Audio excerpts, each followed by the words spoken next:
Now, in June this year, there'll be events, plenty of them, to celebrate 800 years since the issuing of Magna Carta, the great charter of liberties agreed by King John. But 2015 is also the anniversary of another very significant milestone in democratic history here in Britain, the January Parliament, when Simon de Montfort created the first parliament, really, of elected representatives. 750 years ago, it was, in the words of one historian, a House of Commons in embryo. The BBC is marking these events with what we call Democracy Day, a day of coverage focusing on the development and the state, really, of democracy in the UK today. And with me, I'm pleased to say, the former Labour leader, Lord Kinnock, and the Conservative MP for North East Somerset, Jacob Rees Mogg. Thank you both for coming in. Very broad question, first of all, then, Neil, if I may. What is your assessment of the current state and health of British democracy? In some respects, it's very healthy in its diversity and in the passion of quite a large number of young people. In other respects, it's unhealthy because of the disengagement of large proportions of the population, which tragically and dangerously can result in very low turnouts, not just at by-elections and local elections, but at parliamentary elections. And I welcome the initiatives taken by the BBC, for instance. I just wish they were continual, even little 5-minute shots right throughout every year, maybe twice a week, rather than simply having to wait for a great anniversary, like the de Montfort anniversary, and then piling it into the public. I think we need to provide, by the means of public broadcasting, a continual system of factual education so that people cherish, safeguard, and are active in their democracy to a greater extent than they are now. Is that, I mean, that's a duty for broadcasters, Jacob. Is there a duty to politicians to engage in a more efficient way? Well, I think it is the politicians who need to up their game. I think it's very interesting, the Scottish referendum got a huge turnout. When people are excited by an issue, when they think it's important, they turn out in large numbers. When they think, however they vote, it won't make very much difference, that's when you get low turnout. So it's for us as politicians to explain what we're trying to do very clearly and to set out the differences. Even at a general election, I remember one where I think the turnout was under 60% in the last decade. I mean, that surely is a time when people realise there is something at stake.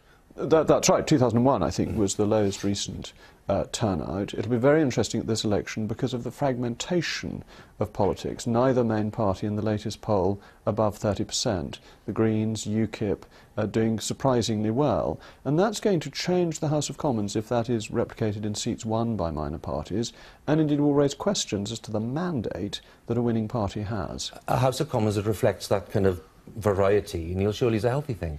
It could be, but it could also lead to a kind of stasis, which would also reflect badly not only on our democracy, but on the need for Parliament to take action that is effective on behalf of the great majority of people. So if we were to get a diversity, a greater diversity in the House of Commons, and of course there are a large number of parties there already, but if we were to get a greater diversity, that would be fine if it was faithfully reflecting the diversity of attitudes, as long as it didn't inhibit the abilities of governments effectively to govern.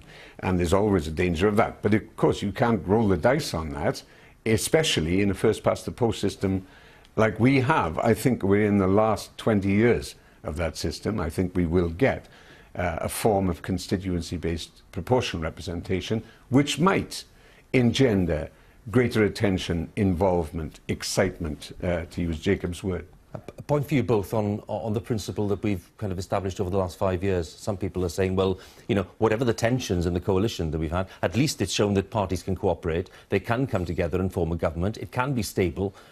So, you know, having a variety within the House is not necessarily unstable. Yeah, but here's a paradox. Citizens in general, some of them affiliated strongly to parties, but citizens in general, in any case, want simultaneously the calm, the decorum, the stability of politicians who don't argue with each other a hell of a lot and can do deals and work things out in cooperation with each other, but at the same time, come back to it, they want the excitement, the clash, the real divergence of opinions, which in their view gives them real choice. Now, I tend to be of the latter school, as you may recall from my history.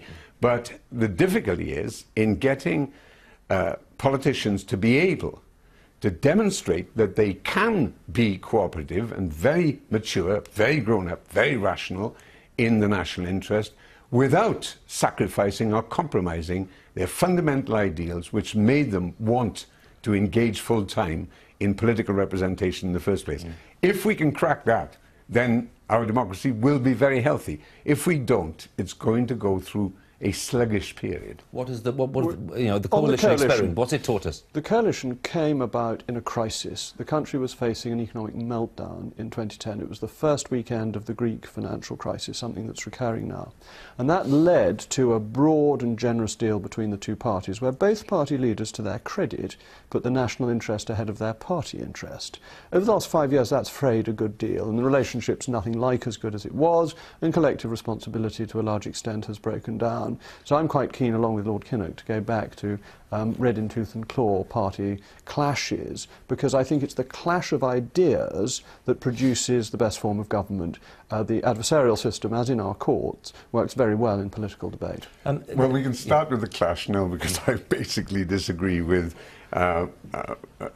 Jacob's representation of where we were in the early summer of 2010.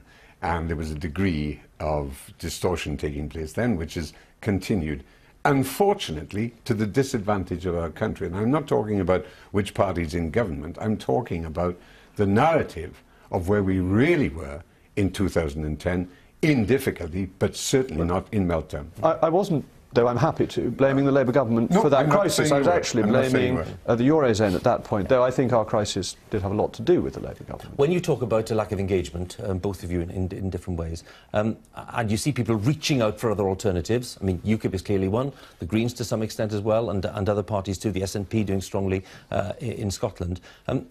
What does that tell us about the relative performance of what we used to call the big parties, Conservative, Labour and the Lib Dems to some extent? What does it tell us about people's perceptions of how those parties have handled themselves in government? Well, the difficulty there is you're back to this paradox, this dilemma, that if parties, which are in any case coalitions, Jacob's party is, my party is, always has been, and that's healthy about it, it'd be stupid if it was a drab, uniform, regimented system. Nobody would want that. But here's the dilemma.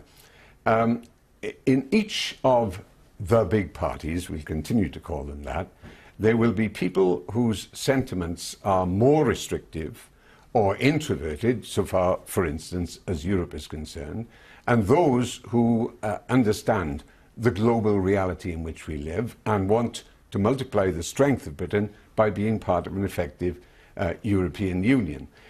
In the interests of avoiding the description, the awful description of split, both of these major coalitions cohere around a general idea of what their attitude is to Europe and everything following from it, which provides a ready opportunity for a populist party to come along and say, a plague on all your houses, what we need is a clean out, and that means leaving the European Union. Now, it's not a realistic prospect, but it does impose a duty on politicians to explain all the time exactly what they're trying to do, to try and safeguard against the easy throwaway idea of a party that's got all the answers, which in fact has none. That's got to be safeguarded against at all times. Okay. Though I can bore on Europe with the best of them, I'm not going to blame Europe on this occasion. I think it's something different. I think that parties recognised that to win elections they needed to focus on a small number of votes in a small number of seats, and that disconnected them from safe seats in either direction. So the Conservatives do very little in safe Labour seats, Labour nothing in safe Conservative seats. But we all also take for granted our own safe seats. So we have become remote as political parties from our base supporters, and we're not engaging with those who won't necessarily vote for us. In 1964, the Conservatives got 40% of the vote in the northeast of England. If we got that this time in the country, we would be dancing a jig. And it's that failure, it's the sensible approach for an individual election that I think has been very damaging to the body politic election after an election, and we need to reverse that. The clock has beaten us, but very interesting to talk to you both, and hopefully it'll be seen as a very interesting contribution to the debate today on Democracy Day. Thank you very much, both of you. Thank you. Thank you.